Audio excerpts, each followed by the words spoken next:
So the whole idea of shoveling shit isn't this like you have to give up your happiness and this like beginner's mind and like childlike way that you approach the world. We've learned that like hard work, focus, transparency, family first are kind of our values and superpowers.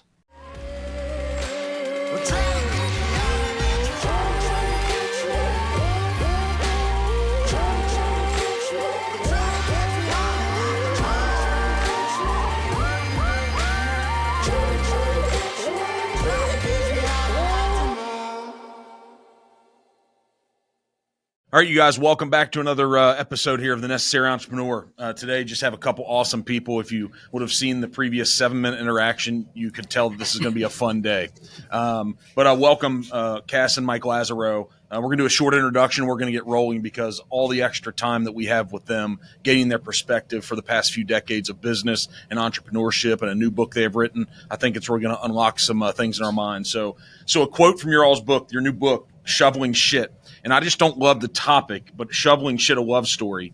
At the end of shit, there's a $ for the S and there's an exclamation point for the I. I want to dig into that on why you were so brave and so bold to do that. But a quote from your book, what the book's really about is there's no worst way to spend your day than being an entrepreneur. You show up, shit hits the fan, you never know what's going to go wrong. I think that's a little bit of a paraphrase, but I went, oh my gosh, I've just looked at the last 22 years of my life. So if that's really the highlight of the book, why is that statement and that quote so significant from the things you guys have learned over the past 30 years in business? Well, first of all, thanks for having us. I appreciate it. To answer that question, I think it's because we wanted to tell all the other business owners out there, all the other entrepreneurs, that we hear them, we validate you, and to show the future entrepreneurs that this isn't glamorous. You know, you might idealize that this could be the best life you've ever had and, it's going to go so easy and I have all this extra time. But the truth is you get punched in the face 1,000,000 times a day. You're looking for that one chip in, like golf, that gets you back, coming back the next day to get punched in the face again. So we do say it's the worst way to spend your time, but there's really nothing we'd rather do. So how does this make sense that if it's so difficult and it's not glamorous, because everything we see online, especially with social media now, boy, there's a lot of people that make it look glamorous. Then why do we keep signing up for this? Well, I think the main reason is when you ask an entrepreneur, how are you doing? They're like, oh, we're crushing it. Then you're like, are you really? Like, how are you doing personally? It's like, oh, I'm falling apart and clients are leaving and employees are, not happy. And, my marriage is falling apart and I'm just kind of like, this company's all consuming. Well, have you thought about doing something else? No, I love it. So it's this positive part of like the best entrepreneurs live the imbalanced life. And there's no other way they could see themselves living their life, primarily because it's where they find their purpose. It's work that they can't wait to get out of bed on some days, and other days they just want to hide and not get out of bed because things are going so miserably. But the idea of sitting behind a desk from 9 to 5 and working for someone else, that is the real fear of their life. So that you mentioned imbalanced life. It's a hot topic over the past 3 to 5 to 7 years about balance. You just stated it's an imbalanced life. What's that look like? It looks like you are missing out on things. There's lots of sacrifices that you don't feel like you're nailing it in any one department. Let's just call it like that. So, you're missing out on a lot of friendships.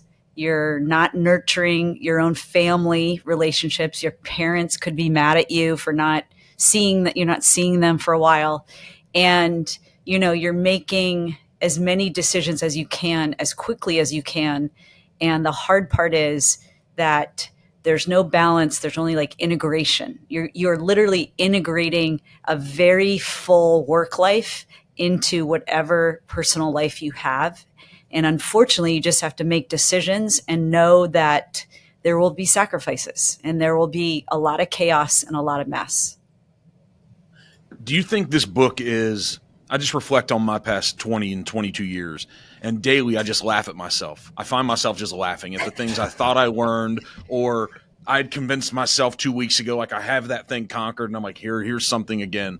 Do you find is this almost a really good dictionary or encyclopedia for those budding first-time entrepreneurs? Because you guys are in this world of investment now, of really investing and growing businesses. Is this a pathway? Is it a dictionary? Is it an encyclopedia of entrepreneurship? It's neither of those, and it's not we didn't want to write a textbook. We didn't want to write something that's like, do this, do that, like this is the way to do it. Things are always evolving. We used to be the young person in the room. We're now kind of at least I am the gray-haired old person. Kass is an incredible, person who dyes her hair. She looks beautiful as always. And it's actually true. Oh yeah, we speak the truth here. Yeah. The Kass and Mike. And so, when I look at what we've done as a couple, I forgot the question. Oh my God, it's Friday. It's just when I said, sorry. Hey, is it a dictionary or an encyclopedia? It's not any of those things. Yeah. This is the 50 cheat codes that we learned the hard way. It's not exhaustive. We're still making new mistakes. We're still learning new things. But these are the 50 things that we put into one book. But we didn't do it as a textbook. We wrapped it in the real stories. And the vulnerability that we have, heard the book has, is very vulnerable. It comes from each of these are personal mistakes that oftentimes had consequences. Taking money from family who end up wanting to sue us or more, really not like us, or hiring the wrong people, or building, having things happen in our work environment that was toxic for the culture, or starting businesses that your spouse says maybe you shouldn't. And by starting businesses, I mean me and Kass not loving it, and that business being a huge failure to date for a lot of different reasons. And so it's a quick read. It's lessons, our most important lessons, how to put cult and culture, how to get people in the right position, how to focus an organization. Each of those came from a moment of failure where we learned the hard way. I look at you too. I'm sure some people ask you about your relationship and your marriage and how do you make it, but there's a lot of questions I'd have around it, because it's almost like you've gone against what the world has told us in so many ways, and you guys have just crushed life. And no matter, you said entrepreneurs say we're crushing it, but you guys have the receipts now.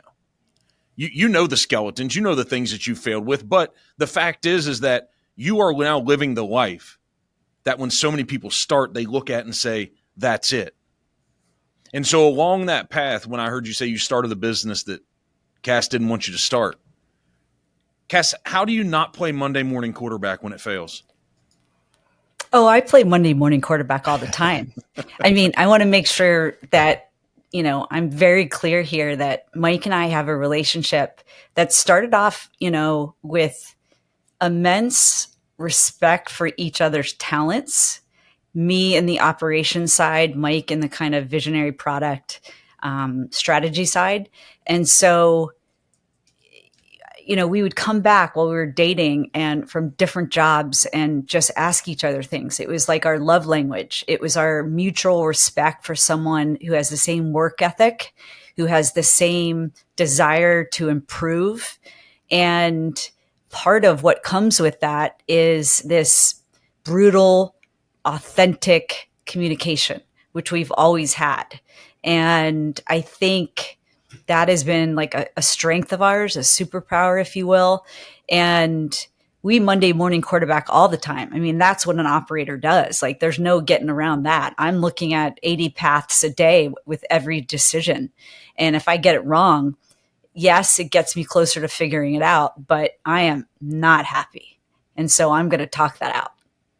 So, Mike, what do you do with the ego then when that happens? Well, I think all of us who are married, you don't have to work with your spouse, learn a lot about yourself through the lens of your spouse. And if you have a great spouse, they're trying to get you to be a better person, happier, perform in whatever area better. And so Kass is not passive aggressive. Let me just she's very aggressive. And so when I mess up, and this was hard for me at the beginning, I first took it as criticism, but then I took it as kind of really constructive feedback. So the way you spoke to that person, you were too short, you weren't listening, you need to slow it down, be more proactive, not reactive, right? That was a very common discussion as I was a young entrepreneur. And Kass would see me talk to people and, not be the most patient. I mean, my weakness is sometimes my mind wanders. I'm not present. I'm not listening. I really have to dial in. You saw it earlier, right? I forgot the question. So I've learned a lot about myself of how my actions impact her and other people. And typically the feedback is very constructive. Now there are times we've had knockout, drag out fights, right? Where you're just like, I'm running away. But I'm like, where am I going to go? There's nowhere else to go. Like, this is where I'm supposed to be. So turn around, go back in, say sorry. You're an asshole like me, and take responsibility, come up with a plan to not do it again. And I think the best relationships, business or otherwise, you take responsibility for your actions. You always have the person's back. You're trying to get, the best out of the other person, right? And get them to a better place. And I frankly think it's easier with married couples who are working together because you have the same goal. We want to create a life that not only can we support, but has whatever we put on our plate. For us, it was kids. Other people, maybe it isn't. If you want to travel, if you want to, give back to your community, whatever's on your plate, working with your spouse to make that happen, I think is just an incredible thing. Kass, you seem like you had something to say about that. I mean, I look, Mike has evolved. I hope I've evolved as well, but I think he's right. And, the best partnerships out there, again, whether married or not, they get everything on the kitchen table, right? They sit down, they hash it all out. There's no resentment. But one of the formulas that's worked for us, that works for some of the greatest partnerships out there, is that we don't have overlapping skills. So, Mark, you might say like, oh my God, they work together 24/7. I don't work on the same things, right? And what's amazing about it is I implicitly trust that he will make the right decisions in his lane, and he trusts me to do so, which means that we have this synchronization and we can move very quickly as a result of that. And I think that was a huge strength when we were founding companies and running them. Mm. So when you guys now are investing in companies, like you've invested in, it's tough to even track this. Is it a stock investment or is it actually an investment through your time? But you invested in over 100 companies, I believe. And I don't know if that's right or wrong, but even if it was 90, it's a ton. 70 is a lot. 50. No, it's over 100. Correct. Yeah. And so when you come into those environments, and I think what everybody can learn from your all's experience and what you've done, learn before you're in the room of the pitch.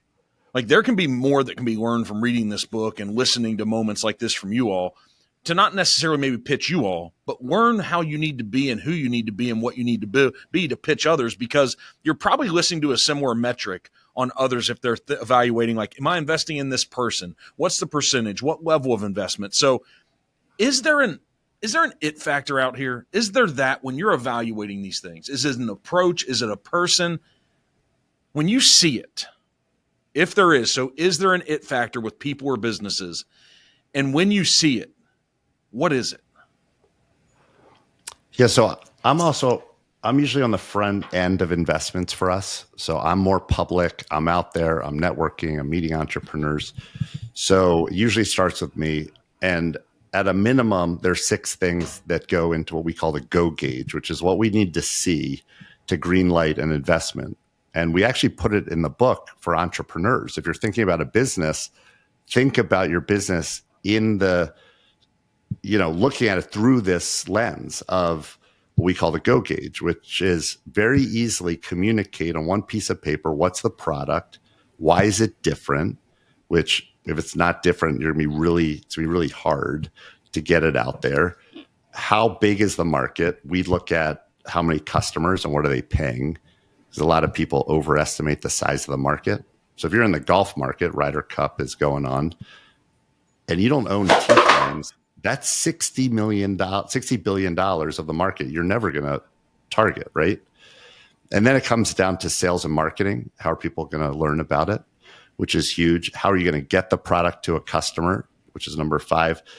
And then number 6 is the unit economics. We're very, simple finance people. What's it going to cost to make the product or service? What are you selling it for? What's left over at the end, right? It's your margin. And, can you run the organization and do the marketing and everything else with that? Now, we don't talk as much about the it factor in the book because we're writing to entrepreneurs and investors, and who you are is just table stakes. So we don't partner with people before we really understand the person, what's motivating them. Are they good people? And so, we just met an AI entrepreneur who I really like, and Kass really likes, who is self-aware, knows what he doesn't know, is reaching out for help. What he knows, the technology and what he's bringing to the table is very unique, but this humble attitude we really appreciate.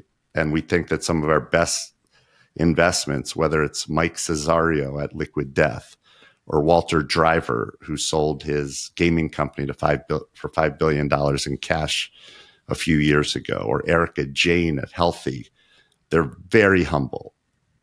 They know what they know what they don't know, and they're able to communicate it clearly to attract not only investors, but more importantly, team members. Those are the people who really make the business work. Investors screw people up half the time. Why is that? Why do investors screw people up? So I was talking to a friend last night, a guy named Michael Loeb, who's one of the great New York City entrepreneurs, and we're in a deal together, and he's been very helpful and incredible CEO. And we went through a list of suggestions that VCs made that were implemented that were god-awful ideas.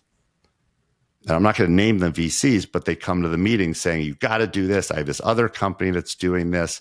And if you have a membership that has this price, it's going to work, and blah, blah, blah. And the founder's like, I don't know. He went to Harvard. He has a lot of money. I guess this person's never run a company that I'm thinking about. And for whatever reason, a lot of VCs think they're the smartest in the room when they've never really done anything but accumulate some cash to then invest. And it's very dangerous because if you get money from someone and they have convictions in their ideas, you naturally want to, most good entrepreneurs, take that advice, even though deep down their gut is screaming, this fucking sucks. This is the worst advice I've ever heard. But then you spend 2 weeks talking yourself out of that and finding the whole company in trouble, and you've burned money, you've burned relationships. And it's just, for whatever reason, that dynamic of I think about your business once a month as an investor, and I'm going to give you advice and I want you to accept it like I'm baby Jesus, right? Mm-hmm. That dynamic is very dangerous. Kass, you on the operational side, it's really cool seeing even your two backgrounds today, even though you're sitting in the same location. Of course, it looks like you're in the science lab.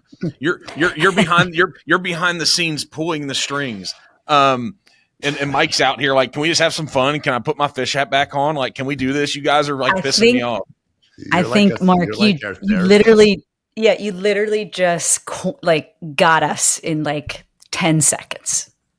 So when you guys make an investment, there's all these ways we hear the gurus and, Charlie and Warren, and they buy a business and step away, buy a business and let the manager just run it. And they supposedly, I don't know if this is the way it happens, but they just want one update a year.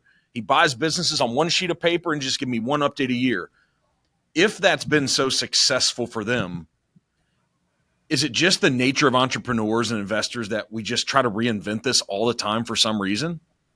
Like, what do you, from operationally, Cass, like where's your brain with this? How involved do you get in the business to give advice? But also, how do you know how to step back so you don't ruin them like this VC we're talking about? You know, when we invest in a company, we offer our support. And I think we're known as very supportive investors because we've done it. Like Mike said, we have been in the trenches. We've run many companies. We've sold many companies. We've had really lows. We've had failures, you name it. So we're never going to force an entrepreneur to listen to us or, shove our ideas down their throat. Most of the time they do come to either Mike or me for our specific expertise. And I think that is how we can partner with companies so that they can get through the downside, all the little valleys faster. And I think that's what they appreciate.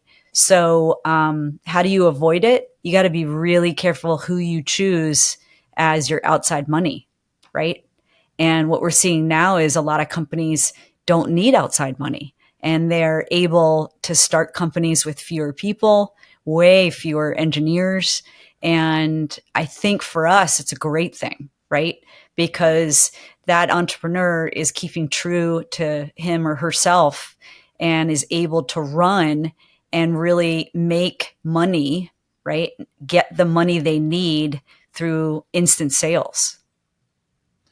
This world's changing fast, and I think I saw the CEO of Chat last week or 2 weeks ago say maybe it's something that's just been going viral for a few months, but he said there's going to be a time here in our near future that one person starts a company in this new AI world, and that company becomes worth $1 billion. What's your brain do when you hear that? I mean, I believe it, and I've been saying that longer than, I think Sam has been saying that for longer. And the reason is because if you look at, how easy it is so take a company that, let's come up with any company, right? Like dog horoscopes, right? We're going to provide a horoscope to your dog. You build, the website with Frame AI in like 30 minutes, literally. You go to Lovable or Cursor or Replit, said, I want an app that provides, iPhone, Android, provides daily horoscopes for dogs, charge 99 cents. It does it. You then work with one of the AI BDRs, the business development or marketing automation services. So it's up and running. You're spending all your day now marketing it, right? You're calling up dog influencers. This isn't a company we're launching. I'm just it's an example. Call up an influencer and say, hey, $5,000. And you do a video in your voice about how this revolutionized the relationship you have with your dog. So you now understand the dog's mission and purpose on earth. And all of a sudden you have like a money machine as you sleep. Now, is that $1 billion idea? No. But could you do horoscopes for plumbers and electricians and NFL players and like 1,000 horoscope apps? I don't know, maybe. And all of a sudden you have 150 million of subscriptions. So it's like a renewing business because everyone wants to know what's in store for their future and get meaning out of their life. And you're doing it in a very automated way. We have a Buddy Media, partner of ours and one of our engineers who's doing this right now. Like we've seen many young people who are just building. They're not like, oh, let me go talk to VCs. Like this should exist. I'm going to build it. I'm going to market it. And when it doesn't work, I'm going to pivot until they get cash flow. So if they don't need money, what they need is they need your brains and your brilliance and your expertise, right? Your connections, your partnerships, your relationships. Maybe. Yeah, maybe. It really just depends on the business model, but we're there to help, right? We're really there to most of the time, we're just validating great ideas and gut feelings. If we are coming up with the business model and the plan, spending 2 hours a month with the business, there's something wrong because we're in the space business. We're in the water business. We're in software. We're in healthcare. We're in gambling, so betting. We know none of those industries. And if we are the ones pushing the company forward, 100% is going to fail. So I was in studio. We have a podcast studio when people come to Cincinnati here. And we were in studio, and I had some guys in that were some actors in some movies like the Black Panther and the Great Debaters back in the day. So they were in Cincinnati doing some things. And it's the first time we ever had canned water in studio. And you know what brand I'm talking about. I looked at my team and I said, what do you all think we're cool? I haven't ever paid for branded water in a can. And I said, okay, I'm going to do it. Take me to this world. And I cracked it open. It's got the gold top. It looks like I'm drinking a beer. Maybe that's a part of the thing. And I tasted it and I said, tastes like water. And I looked down and I said, that's $1 billion brand. Yeah, more than $1 billion. So that's mind numbing to the simple-minded Midwest-born Mark. But it's not that, I mean, so a lot of the stuff we love in life make no sense. Like, we're beyond, as a society, what we need, right? Mm-hmm. Like, you know, we figured that out in the 1900s. It's what a lot of the stuff that we love is just stuff we want, whether it's music, whether it's brands, whether it's experiences. And Liquid Death, to me, was the combination of not only great marketing with a product that is kind of everywhere and the building block of life, but it also had a mission, which was like, let's get plastic bottles out of the ocean, right? Which was important for a lot of people. And it was important for Live Nation. Live Nation's trying to go plastic free. So they, partnered with Liquid Death and helped grow that business. And so when we invested before they even launched, so this was like pre-seed almost, or seed, we had no idea it was going to be like multi-billion-dollar business, right? But that core of like, oh, this is cool. This has a purpose. It feels good to drink. I don't drink alcohol, but it kind of feels like when I used to crack open a beer. The ritual is important. And so, I'm not saying we knew that it was going to be as big as it's going to be, but for a seed investment, that founder, we knew, because he worked for our friend Gary Vaynerchuk, was top 5 marketers we'd ever met in our life, by far. Number 1 was Les Wunderman, had his own agency, may he rest in peace, died at like 91. He created the 800 number for FedEx. He created the loyalty program for American Express. This guy was like real marketer. Mike was up there. What, if you were to go back to, I think 98's when you launched golf.com, and then Buddy Media and some other things. If you went back to those businesses, I want to make sure I get the true sense of the question down. It's not, would you do anything different today? Because you would, because it's business environments. But the question comes from a place, would you do anything different based on what you learned launching those businesses? Or would you just do it different because it's just a different time? I think a combo of both. So when I started golf.com, I didn't have that Go Gauge filter, right? So in the end, the TAM, the total addressable market, was much smaller than I had anticipated, right? And at that time, it was the big boom of the internet, Web 1.0, and companies like, eToys were going public for, billions. So I think that's kind of something I should have looked at. I think there's a due diligence issue when we first sold the company that maybe I would have done a little bit better. I think we did a good job, but we should have picked our head up a little bit and just paid attention to what was going on around. And then, of course, if this is the time now, I'm not sure we would have started golf.com. Or if we did, it would have been a very different kind of business. Because Do you of the agree, times Mike? or because of what you earned? Both. Mike, I do think you we've agree? been so. Yeah, I actually agree with all that. And I think that the golf.com business was of the time because we had a thesis. And the thesis was the internet would go from these very broad platforms, Yahoo, Excite, Look Smart, all these like kind of guides, like human curated, to vertical sites. And we're going to start with golf. And then we're like, let's just focus on like rich people. Like, let's go to wine. I think health was one of them. We never got beyond golf because, we got stuck in golf. That business today in the media business just isn't going to work, right? Like, we then, because of websites, we got to mobile and social, which was the next wave, which we participated in. And that's where we made, our largest, exit was Buddy Media. That was close to $1 billion sale to Salesforce. And then you had on top of like mobile and social, crypto, AI, all these other new things.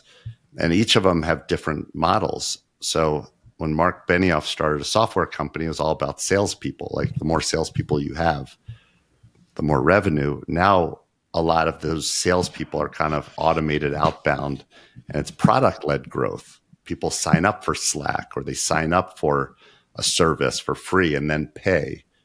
And so I just think these industries build on top of each other, and you have to take advantage of all the technologies, whether it's the 1900s and coal and trains and steam engines, or computing that was created really for data centers for SaaS businesses, now being used for massive server farms for AI. So what's your thesis in 2025? I mean, the overarching thesis for the venture side of our business, we have venture and private equity. Private equity, we're buying cash flow businesses. On the venture side is that productivity drives stock price. And the more productive a company is, the higher the margin and the higher the stock price. We have never seen a productivity tool like AI. And so there will be very little money made in the grand scheme of things from investing directly in AI. We're in an AI bubble. These valuations are out of control.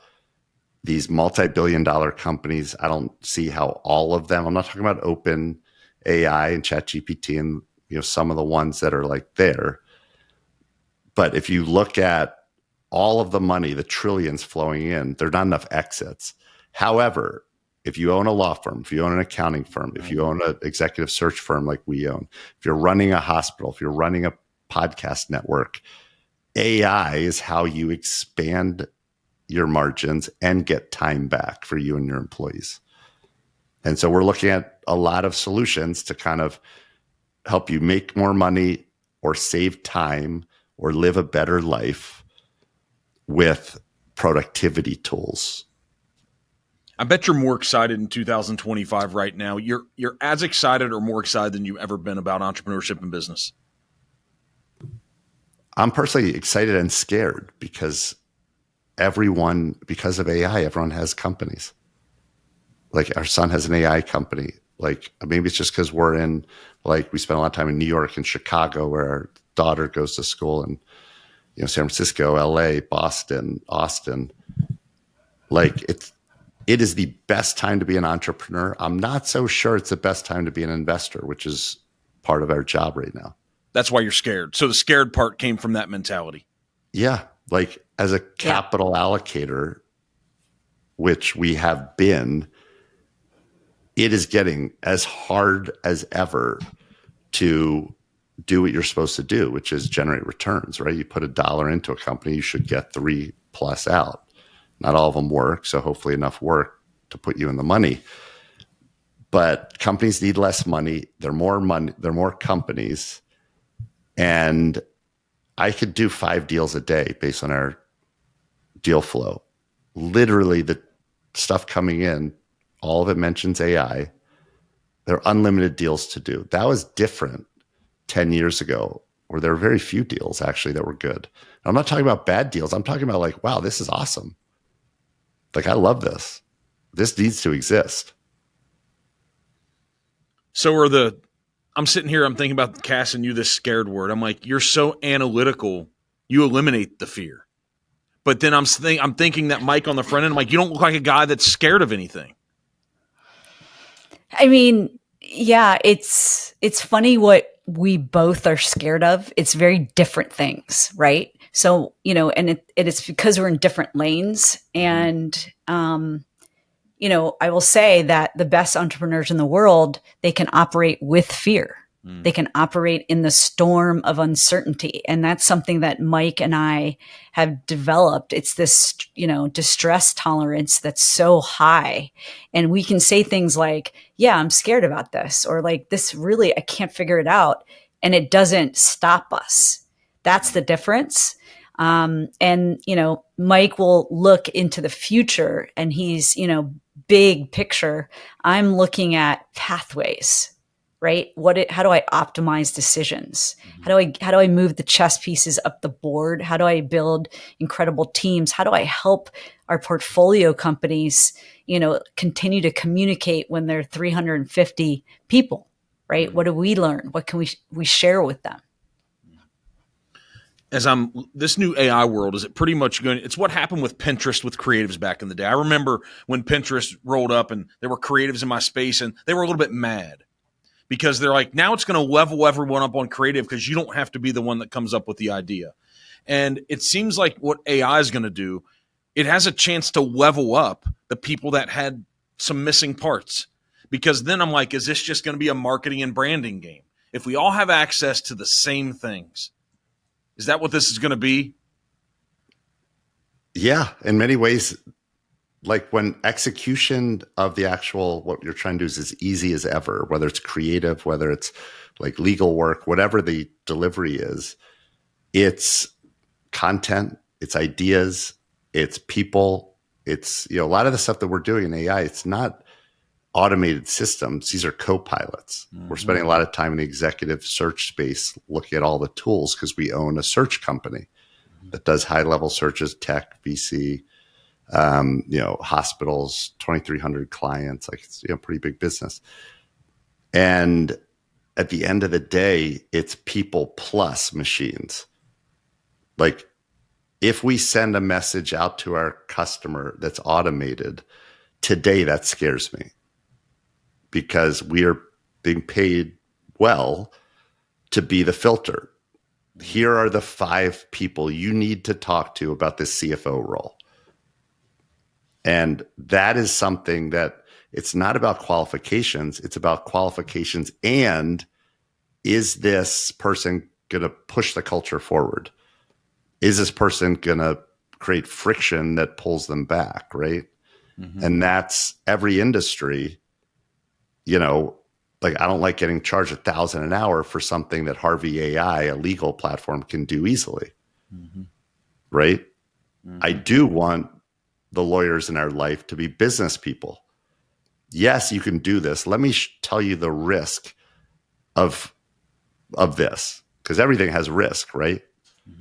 Help me understand what could go wrong here. Like, that's a business person who has a legal background versus draft this agreement and make it a little more favorable for us because we have more leverage. That's AI. What gets you guys, you have so much knowledge just sitting here talking to you, and the combo of you two, it just, it's probably why your relationship and your marriage, and it's a partnership. It's why it's probably lasted so well. You're so unique and different, but you guys are both, you're both brilliant. Sitting here meeting you and sitting here for the first time, the amount of information and how you process it and the problem solving skills that you have, it's immense and it's deep. But what still gets you excited? You have all this skill, you have all this talent, you have the same human feelings that people have. We have fear, and then we have courage, and you have to find a way to stay motivated, and you have your family and your kids. But what gets you fired up? What gets you really excited so you're not caught in the monotony of someone that thinks like, oh my gosh, another day of this? What gets you fired up? I think purpose, right? So Mike and I continuously, like you're probably gonna laugh at this, but it's not just business ideas that we run our V2 Mom framework through. We created a V2 Mom for our life over the next 10 years, right? So that we do have purpose and we feel connected, outside of work, with work, and we have a clear vision of what we want to do and what we're doing this for. And I think a lot of people forget that. And that's when that boredom, monotony, resentment starts to build. So what gets us excited is all the companies that we're helping, the companies that we own, and we're trying to impart knowledge on and really get them to grow, all the founders and entrepreneurs that we meet, and speaking to people like you to get our messages out, because we're not in this writing this book. You don't write a book to make money. It's not something you make money on. You actually have to want to do it, because the sales part is so broken. So we just want to amplify our message. And so, now that we're free birds, I don't want to say empty nesters, I like saying free birds, we're going to hit the road and try to get our messages out. Do you write the book to make connections? Is it that simple? I think I did. I think I've always wanted to write a book. And I think I've kept so much knowledge in, like, let's just call it chapter titles. Like, so the chapter titles of the book, I already had all those, titles. Perception is reality. Put the cult in your culture. So one, it was, I wanted to amplify our messages. We talked to entrepreneurs all week, probably 15 a week among, or between the two of us. And the second part was, which I don't think Mike and I realize, is all the amazing connections we've made with people like you across the country who are speaking our same language. And it's really cool. And they get us. So that's been, a great perk. Mike, you got a big old kid inside of you, man. How do you let that kid live every day? What do you do? Let it scream, because it's there, man. So to understand me, you have to understand, like, my childhood. I was born with heart failure. I shouldn't have lived. And I'm old, 51. So I had congestive heart failure at a time when they didn't go in and operate. You either lived or you don't. Luckily, the hole in my heart closed. When I was 19, my valve, I had two surgeries. One, my valve had burst, my aortic valve, 0 blood pressure, emergency surgery. It happened to burst at a doctor's office, which saved my life. I went from being a very stressed out kid to, like, I'm in extra innings. Like, let's go, right? Like, what's the worst thing that can happen? I'm alive. Like, I shouldn't be here, right? And so I do seek out fun. And we invest behind that. So we invested in music festivals, and I also go to a lot of live music. So 200 some Fish shows, going to see Bruce Hornsby and a band called Eggy on Monday night at the theater upstate. Like, love music. Kass and I are doing 4 adventures a year. We're empty nesters. We sacrifice a lot for companies and kids. We're going to the Arctic and a bunch of other stuff that just we've wanted to do. And I've never really woken up and said, like, work sucks. Like, we went to an event last night that honored our very good friend and the writer of the foreword to our book, Gary Vaynerchuk. And he's like family. He started all of his stuff from our conference room. And just to reflect back on kind of his 12 years building this nonprofit, that what people don't understand is, like, he's very public, and a lot of, like, the best people, like, what they're doing business wise, but it's the secret things that they do in the background, the philanthropy, all that stuff that really is impressive. And he had no money when he came into our office, and he's now built an empire. And what's interesting is he loves it as much as we do. Like, he wanted to write the forward because, like, his life is shoveling shit and he loves it. Very positive guy. So the whole idea of shoveling shit isn't this, like, you have to give up your happiness and this, like, beginner's mind and, like, childlike way that you approach the world, which I do. I mean, I appreciate you saying that. I'm kind of a big kid. In every meeting, I'm like, teach me. I don't know this. I want to learn. And we've learned that, like, hard work, focus, transparency, family first are kind of our values and superpowers. Your guys, I don't ever bring up family unless you guys invoke it, but you mentioned your 2 kids. I'm smiling. I'm too old to be your kid. But I'm smiling thinking about how lucky they are. We have 3 kids, by the way. Mike, did you just say 2? 2? Do we have 3? Yeah, we do. Remember? Cass, did you know about all 3? Is that what we're talking about here? I did. I did know that. I was there when they were born. I've had 3 kids with my first wife. That would be me. So, yeah, I bet they are ecstatic. The next, if you guys end up living full lives, the satisfaction and smiles that they're going to get to have is just tremendous, because we're sitting here talking business and, we're talking about a book and what you guys are doing. But when I mentioned Mike being a kid, you almost couldn't hold it together, Cass. That is exactly, that's him. Right. And I think I was like born an adult with spreadsheets, And you've tried to run his life that way ever since. We know. Well, there's no running Mike's life. Mike's got his own life. That's the other thing. It's like we have a lot of shared time, and there's a lot of me time. About, like, the partnership is there's certain things she loves to do, and one is, like, she does run her life. Like, I don't want, like, that to escape. Like, and many moms run lives.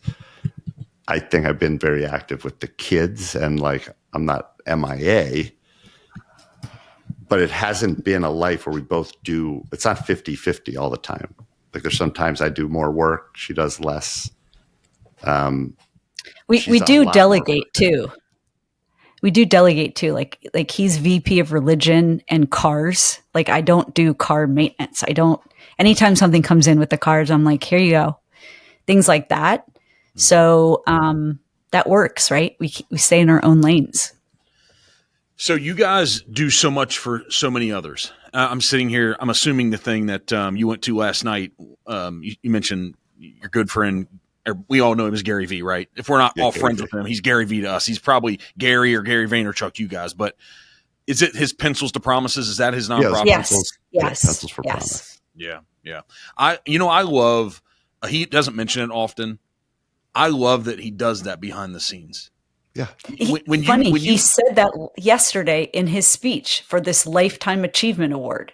17 years of service behind the scenes, where he sat on the board, and our good friend Adam Braun, who started it, was like, dude, I know you don't have time. He's like, no, I'm all in, and I'm going to sit on the board.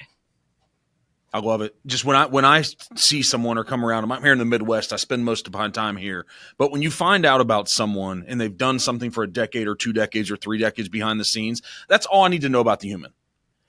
I'll do a lot of things with that human being. Right.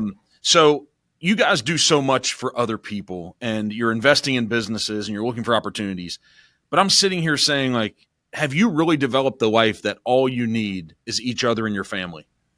Like, have you built that type of life? I think that would be empty for us. I think we need friendships and adventure. And I think, Mike needs work. Music. Yeah. And purpose. I think Mike needs. And I was miserable. Yeah. Purpose is a big deal. And, like when we wrote the book, we had a different purpose, right? We knew for those 18 months, like, what was happening.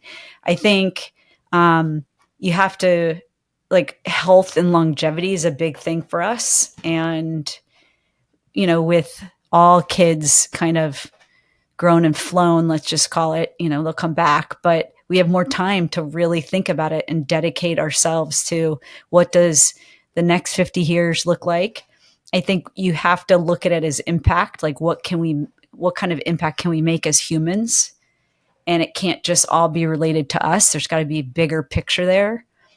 So I don't think we sit there and say, oh, we've got it all. Like I want friends to travel with, right? I want more dogs. I like silence. I like more things that are just meditative. That's Kass's favorite song is Silence. Everyone asks, what's your favorite music? And I'm like, silence. When I was doing a little bit more prep work before we jumped on here today, I pulled up my Spotify app and I just put on some meditation. And while sometimes you just need that. Sometimes I need some Hornbeck and Metallica, and sometimes I need some meditation. Right. That's right. Yeah. So your guys' book, we can get it everywhere, right? Do you want us to buy it from your site? Is that where you want to buy it from, or do you want to redirect it somewhere else? It doesn't matter. You can buy it from our site. We also have if you buy bundles, you get a lot more perks if you want that and benefits. And Amazon's easy. Everyone has Amazon. Amazon's super easy too. Audiobook, ebook. So who did the audiobook? Did you guys both read it? Yes, we did. It's our voices. That's so good. How'd you decide who got what chapter? Well, in the book, you can kind of tell it's his story, my story, his story, my story. And so we just divided it. And then I went through and kind of took the we parts and then divided that between us. So give us the final insight here on to let you guys go get back to all your making billions and investing money and living your life like you're that kid that still shouldn't be here because your heart closed up, Mike. So shoveling shit, but a love story. Is that a love story for you two or a love story for your business? It's a love story. It's our love story because it is, again, like our love language is business, but it's also this ode to all the founders out there. It's a love story for them. It's like a love letter to them to say, we see you. This is what it's going to take. We've been there and we're in the trenches with you. And I would just leave everyone with the idea that if you are fortunate enough to be able to spend your day building stuff, it's the best way you could spend your day, even if you fail. We live in the greatest country in the world. No matter what you read, go try starting a business in Singapore or elsewhere, you get scarlet letter if it fails. You never work again. And being able to get up and build in a system that rewards ingenuity and hard work is the best. And you'll never look back and say, oh, that wasn't a great experience. And I think part of the book made us realize how lucky we have been to never work for anyone, to be able to create value for ourselves and others we love. Everyone at Buddy Media, all hundreds of employees had equity, and make mistakes with people we love.